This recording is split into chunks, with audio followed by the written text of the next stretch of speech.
My name is Chris Johnson. I'm an emergency room physician. I work down at CMH in Ventura. I know you're a Carpinterian.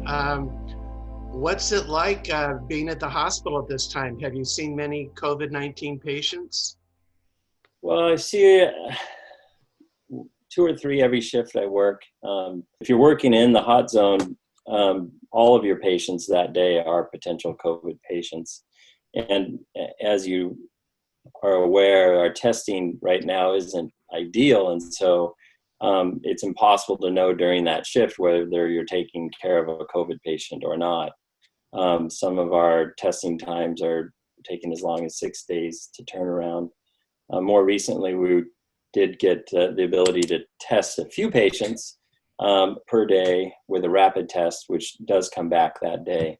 Well, what type of symptoms do the patients come in with? It varies widely.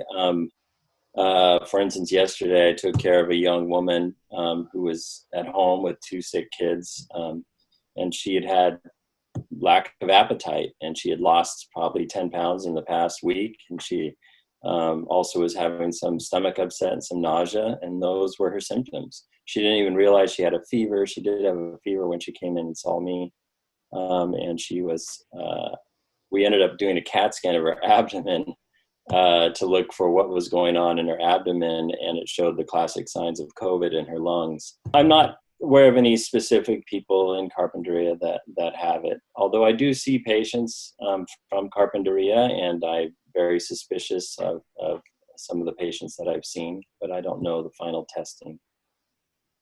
What should Carpinterians do to try to not get it and not pass it on if they have it?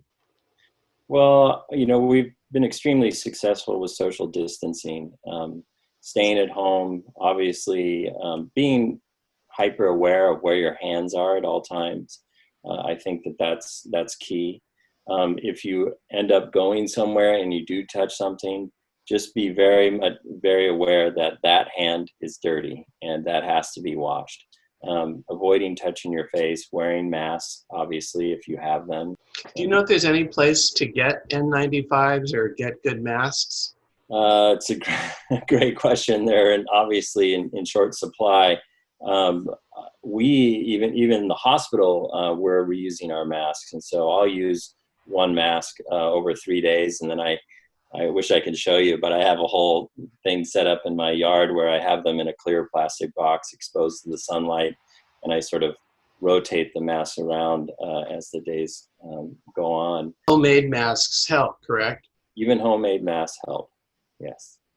The community has really done a great job about letting us know that we're appreciated, and they're donating food. I mean, I know Rincon donated food to us, Rincon Brewery, and a lot of local restaurants have donated food, and that feels great, to know that we're appreciated. Not that many people apparently have gotten COVID-19 yet here in Carpinteria, and today is April 21st, 2020. Do you think it's still likely many people will get it? I think it is guaranteed that many people will get it.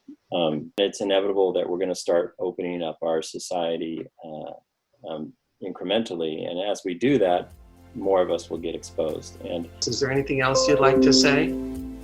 No, I just want to say thank you to everybody in Carpinteria for doing your part. Everybody's done a wonderful job, and I'm feeling supported, and the rest of my staff are feeling supported.